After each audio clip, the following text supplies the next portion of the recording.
गुजरात राज्य के खेड़ा जिले के नाडियाड शहर में छात्र आत्महत्या के मामले ने उग्र रूप ले लिया है। दिनशा पटेल नर्सिंग कॉलेज के छात्र जय पाटिल प्रकरण में मुख्य आरोपी की अब तक गिरफ्तारी नहीं होने से दलित समाज में भारी आक्रोश है।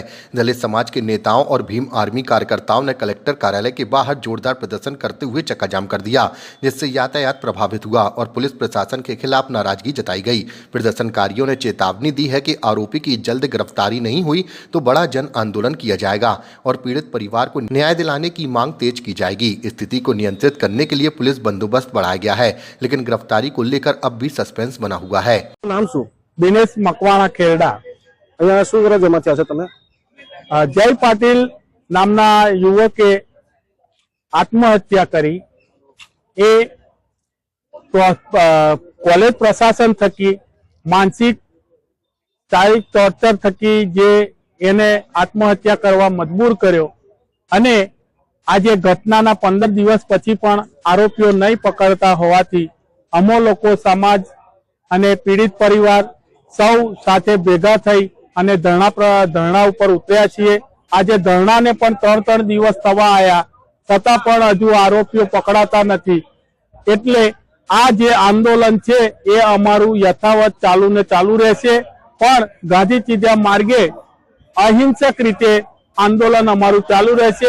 अमने ज्यां सुधी न्याय नहीं मळे, आरोपीओ नहीं पकड़ाय त्यां सुधी समाज साथे राखीने, सामाजिक संगठनो साथे राखीने अमो आ अहिंसक जे लड़त छे ए गांधी चीडिया मार्गे अमे चालू राखीशुं अने जे कोई पण नुकसान समाजना व्यक्तिने के पीड़ित परिवारने के अमने जे साथ सहकार आपे छे ए एमने नुकसान पहोंचे ए तमाम जवाबदारी पोलीस प्रशासन અને અહીંના સ્થાનિક જે પ્રશાસન છે એમની રહેશે અને અહિંસક આંદોલન આ ધરણા પ્રદર્શન, રેલી સ્વરૂપ, પ્રતિક ઉપવાસ વગેરે જે અહિંસક આંદોલનની પ્રક્રિયાઓના ભાગરૂપે જે કંઈ કાર્યક્રમો આપવા થાય એ રીતે સમાજ અમારી સાથે થાય। આજે બહોળી સંખ્યામાં સમાજ આવ્યો।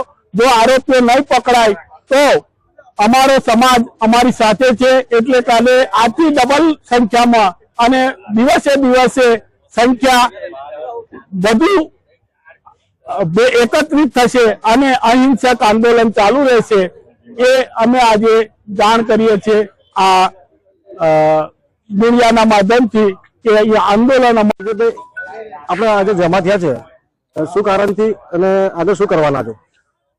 આપણે સૌ જાણીએ છીએ કે દિનશા નર્સિંગ કોલેજની અંદર જય પટેલ નામના યુવાને આત્મહત્યા કરી હતી અને આત્મહત્યાની હત્યા છે। પાછલા 3 દિવસથી પરિવારના લોકો, સામાજિક સંગઠનો, આ સમાજના આગેવાનો તમામ લોકો અહીંયા પાછલા 3 દિવસ ધરણા કરી રહ્યા છે। ધરણા કર્યા બાદ પોલીસ પ્રશાસન દ્વારા કોઈ પણ નક્કર સબૂત, નક્કર પુરાવા કે નક્કર માહિતી પરિવારને આપવામાં નથી આવી કે આરોપી ક્યાં છે, ક્યાં પકડાયા છે, કેટલું કામકાજ ચાલુ છે।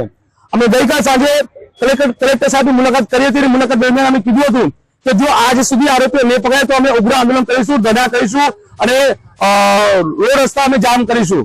સાહેબ અમે એવું કીધું હતું કે આવતીકાલ એટલે કે 13 તારીખે રાત્રે આરોપી પકડાઈ જશે, પણ 14 તારીખ સવાર સુધી આરોપીઓ ન પકડતા આજે અમે લોકો ચક્કાજામ કર્યું હતું, રસ્તો બ્લોક કર્યો હતો। રસ્તો બ્લોક કર્યા બાદ પોલીસનો સ્ટાફ અને કર્મચારીઓ આવ્યા હતા। તેમણે રજૂઆત કરી હતી અમને કે ભાઈ પકડાઈ જશે, પણ હજુ પણ અમને વિશ્વાસ નથી કે આરોપી પકડાઈ જશે। ગઈકાલે તમામ જે પોલીસ કર્મચારીઓ હતા તેમના લોકોના ફોન બંધ હતા, કોઈ પણ પોલીસ કર્મચારી કોઈનો ફોન ઉઠાવતો ન હતા। આજે ચક્કાજામ કર્યા બાદ પોલીસ કર્મચારીઓ ફોન ઉઠાવ્યા છે અને ફોન આજે ચાલુ કર્યા છે। એટલે જ્યાં સુધી આ જય પાટીલને ન્યાય નહીં મળે, એના આરોપીઓ નહીં પકડાય ત્યાં સુધી આ ધરણા પ્રદર્શન ચાલુ રહેશે। હાલ હું જ્યારે તમારી સાથે વાતચીત કરી રહ્યો છું ત્યારે થોડી વાર પછી અમે અહીંયાથી એક રેલી સ્વરૂપે અમે આંબેડકર સર્કલ સુધી જવાના છે અને ત્યાં પણ અમે કાર્યક્રમ કરવાના છે। એટલે આપણા માધ્યમથી પોલીસ પ્રશાસન, તંત્ર અને ગુજરાત સરકારને કહેવા માંગુ છું કે જ્યાં સુધી આ આરોપીઓ નહીં પકડાય આ આંદોલન ચાલુ રહેશે।